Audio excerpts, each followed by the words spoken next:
Hey, what's going on, guys? Gran Turismo 7 Update 1.69 is shaping up to be one of those updates that feels like Polyphony wanted to throw the whole garage spectrum at us at once. Because on one side, you have a wild electric hypercar with futuristic tech, and on the other side, you have a classic Porsche and a humble Renault city car, which is exactly the kind of contrast that makes these monthly drops fun to talk about. The update is scheduled to arrive on Thursday, April 23rd, and the three cars revealed by Kazunori Yamauchi are the Renault Twingo, the Porsche 964 Turbo S, and the Yangwang U9, not the extreme version that a lot of people expected at first glance. What makes this lineup so interesting is that it is not just about raw speed, it is about variety. Because the Twingo brings that tiny everyday car energy, the Porsche brings serious collector car appeal, and the Yangwang brings the kind of high-tech chaos that makes people stop and look twice.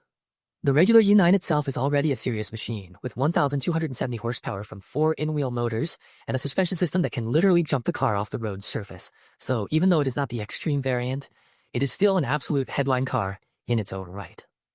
The Porsche side of the update is just as cool, because this is not just another 911.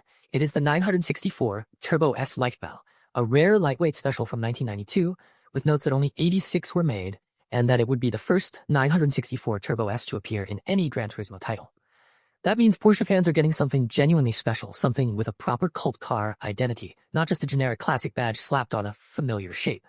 Then there is the Twingo, which honestly feels like the perfect palate cleanser in between the heavy hitters, because it is the exact kind of car that reminds you Gran Turismo still loves oddball real-world variety just as much as it loves speed demons. It is the original Renault Twingo, and that alone makes it a neat addition for anyone who enjoys quirky compact cars with personality. As for the wider patch notes, the strongest confirmed details we have right now are the three cars and the timing of the rollout, while some reporting also points to extra engine swap content being included alongside the car additions.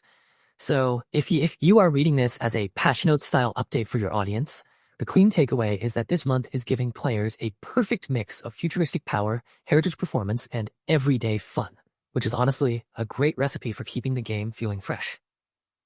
The Yangwang U9 will probably steal the spotlight in thumbnails because it looks like the kind of car that belongs in a sci-fi showcase, but the Porsche may end up being the most talked about by longtime fans since it fills a real gap in the series, and the Twingo is the surprise that makes the update feel less predictable.